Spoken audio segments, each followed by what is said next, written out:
Ya, baik. Sebelumnya salam sehat buat kita semua, teman-teman Era Channel. Assalamualaikum warahmatullahi wabarakatuh. Merdeka.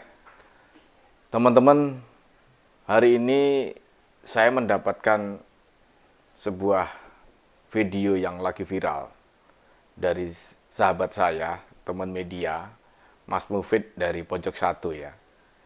Nah, kemudian hari ini dimuat di beberapa media terkait berita yang sangat tidak mengenakan bagi sebagai anak bangsa mendengarkan video terkait saudara kita yang kerja di luar negeri, khususnya migran kita, kalau kita lebih kenal dengan TKI. Teman-teman, sudah berulang kali rasanya kita mendengar saudara kita, saudari kita, TKI kita, atau sekarang lebih dikenal dengan migran,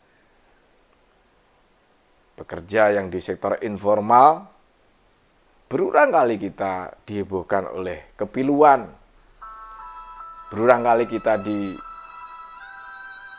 dihadapkan kepada sebuah cerita yang sedih, menyayat hati, dan berulang kali.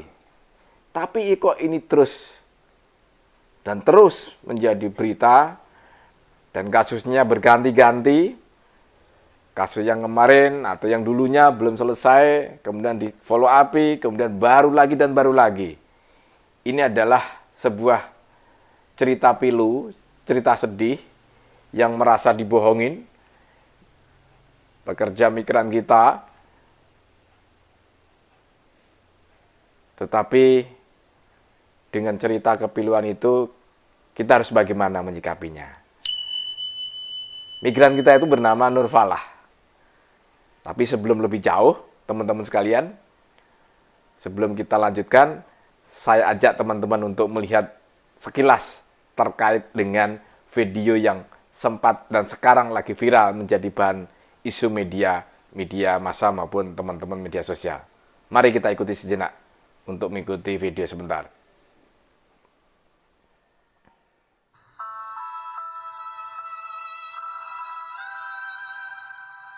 Assalamualaikum warahmatullahi wabarakatuh. Nama saya Nurfalah dari Lombok. Saya kerja di Erbil, Irak. Saya di sini ditipu sama agen saya. Saya sebenarnya tidak mau kerja di sini. Agen saya bilang sama saya mau kerja di Turki, bukan ke Erbil, Irak.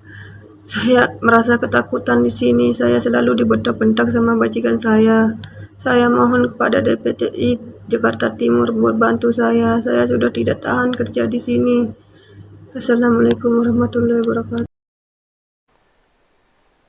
Ya, saya kira teman-teman sudah tahu isi dari video itu. Tentu keluarganya yang ada di Indonesia tentu pasti sangat sedih. Saudari kita Nur Falah ingin pulang karena merasa dibohongin oleh yang mengatasnamakan agen untuk menempatkan pekerja ke luar negeri. Tetapi perlu saya sampaikan kepada teman-teman, ini adalah korban. Korban dari ketidaktahuan, korban karena masyarakat kita yang ingin kerja, tetapi aturan bagaimana untuk bekerja di luar negeri, bagaimana prosesnya, dan aturan saat ini, teman-teman banyak yang belum tahu. Yang berkeinginan ke luar negeri itu padahal saat ini masih dihentikan sementara atau moratorium. Jadi siapapun warga negara yang pengen kerja di sektor informal ke luar negeri, terutama ke Timur Tengah, tidak diizinkan karena pemerintah sementara memberikan moratorium, menutup sementara. Dan sampai sekarang pun masih dihentikan. Tidak ada secara resmi pemerintah melarang siapapun yang akan kerja di sektor informal, terutama asisten rumah tangga yang ada di Timur Tengah, tidak diizinkan. Sekali lagi, tidak diizinkan. Pertanyaannya, kenapa ketika saat ini sedang moratorium, keputusan pemerintah tidak mengizinkan untuk pergi ke luar negeri, bekerja di sektor informal, terutama asisten rumah tangga, kenapa? Saudara Nur Falah, dan bisa jadi banyak ribuan yang kerja di sektor informal secara ya kalau boleh lebih sederhananya, tidak prosedural atau ilegal gitu loh. Kenapa ini bisa terjadi? Apa yang salah gitu loh. Negara sudah menutup pintu untuk sampai saat ini. Beberapa tahun sudah ada untuk kerja informal. Tetapi kenapa masih terus dan terus saudari kita, rakyat kita yang berkeinginan kerja dikasih iming-iming bahwa ini adalah legal, bahwa ini adalah prosedural, akhirnya kita mendengarkan banyak cerita, banyak kesedihan, banyak kepiluan. Saya tidak ingin menyebut secara pilu model seperti apa. Meskipun saudari kita Nurfalah, itu saudara kita yang kerja di sana, secara psikologis mendapatkan satu tekanan, tetapi apapun ini adalah menjadi cerita yang kesekian dan berulang kembali. Nah, ini harus kita cari solusi. Dan ini harus carikan titik temu mana, pangkalnya apa pangkalnya. Kok bisa terjadi? Teman-teman, harus kita sampaikan bahwa yang namanya bekerja merasa dibohongin, taunya adalah prosedural, taunya adalah sesuai dengan ketentuan, diizinkan, dan legal, tetapi faktanya mereka itu yang bekerja di luar negeri dengan menggunakan entah apapun, bisa lewat visa, ziarah, kemudian visa apapun, bisa kunjungan ke saudara, apapunlah cerita-cerita di alasan-alasan klasik itu sehingga terbuai. Dan bisa mengelabui imigrasi, mengelabui banyak aturan kita sehingga yang tadinya ilegal seolah-olah legal, tapi pada kenyataannya ada legal. Tapi tidak tahukah teman-teman sekalian, dengan adanya yang namanya pekerja kita yang tidak prosedural, atau lebih sederhananya adalah ilegal, pemerintah dalam ini BP2MI tidak tahu datanya. Karena pemerintah secara resmi kan tidak tahu bahwa mereka itu kerja di mana, perusahaan apa, kemudian ketika di Timur Tengah atau di luar negeri itu kerja di perusahaan apa. Negara dalam ini BP2MI pasti kan tidak akan dapat memantau. Tetapi pada akhirnya negara disibukkan.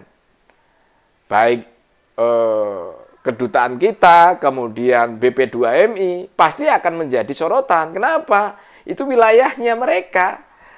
Meskipun secara prosedural itu sudah dilarang. Dan dicari data informasi terkait data penduduk yang kerja di sana pun juga perlu waktu, perlu proses. Nah, itulah resikonya ketika terjadi sesuatu hal yang tidak diinginkan terhadap migran kita yang bekerja di Timur Tengah atau di tempat negara lain. Di saat kita menutup pintu untuk melarang kerja di luar negeri di sektor informal, negara akan mengalami kesulitan ketika ada masalah. Kesulitannya seperti apa? Sederhananya adalah negara akan kesulitan melacak tempatnya di mana. Kemudian kalau kerja di sektor informal di rumah tangga, bosnya siapa, majikannya siapa, kesulitan. Terlebih begitu sudah ketemu di siapa orangnya, kontak person siapa, kemudian pada akhirnya kita juga akan mengalami kesulitan. Agen mana yang ada di Indonesia? Karena kan pasti mereka tidak tahu bahwa itu negara kita melarang terhadap pengiriman tenaga kerja informal. Mereka pada akhirnya kan juga terkelabui. Jadi dengan surat menyurat, kontrak kerja, apalagi itu. Jadi artinya memang ini harus dicari solusi, harus dihentikan. Kalau memang tidak bisa di moratorium, bagaimana solusinya? Terus kita mendengarkan pengiriman pekerja kita luar negeri secara informal dengan cara non-prosedural, sehingga banyak sekali saudari kita atau warga kita yang di sana mendengar cerita-cerita yang tidak enak. Untuk itu, saya mendesak kepada dalam ini ya BP2MI, meskipun itu sudah dilarang, tentu harus berkoordinasi kepada kepolisian, berkoordinasi dengan imigrasi, ya, kepada siapapun, apalagi di masa pandemi masih ada warga kita, saudara kita yang bekerja di luar negeri dengan alasan berkunjung ke keluarga, kemudian ziarah. Pada faktanya ini fakta ada gitu loh. Nah, ini sangat memprihatinkan ya. Jadi saya kira ini butuh kerja bersama-sama, tidak hanya sebatas BP2MI saja. Artinya BP2MI akan menegakkan, tetapi kalau di imigrasi proses untuk ke luar negeri, ke Timur Tengah yang selama ini menjadi salah satu tujuan tempat bekerja, terjadi proses kemudahan-kemudahan atau tidak ketat, saya kira akan kita sering mendengar cerita pilu, akan kita sering mendengar cerita yang ketidakenakan. Untuk itu, pada kesempatan ini saya mendorong kepada BP2MI selaku lembaga negara yang bertugas sebagai petugas penempatan kerja migran ke luar negeri untuk berkoordinasi lebih erat lagi dengan kepolisian, dengan imigrasi. Jangan sampai kita kecolongan lagi. Sesering mungkin kita mengantisipasi terhadap tidak terjadi kecolongan lagi. Dengan cara apa? Ya setelah ini sering melakukan satu kontrol, monitoring di bandara, kemudian patroli di bandara, dan yang paling penting adalah menindak tegas kepada siapapun yang mengirimkan tenaga kerja kita, warga negara kita secara prosedural, non-prosedural maupun ilegal. Begitu teman-teman sekalian, mudah-mudahan ini menjadi pengalaman kita sebagai berbangsa, baik kepada penegakan hukum, BP2MI, imigrasi, dan semuanya, agar selalu menjadi edukasi kepada kita semua, bahwa ketika kita sekarang moratorium, lebih baik kita sabar, lebih baik kita tunda untuk bekerja di negara lain. Kita lebih utamakan pada lembaga atau keahlian-keahlian skill kita untuk kita kirim ke luar negeri, agar biar kita lebih bermartabat, penghasilan lebih besar lagi.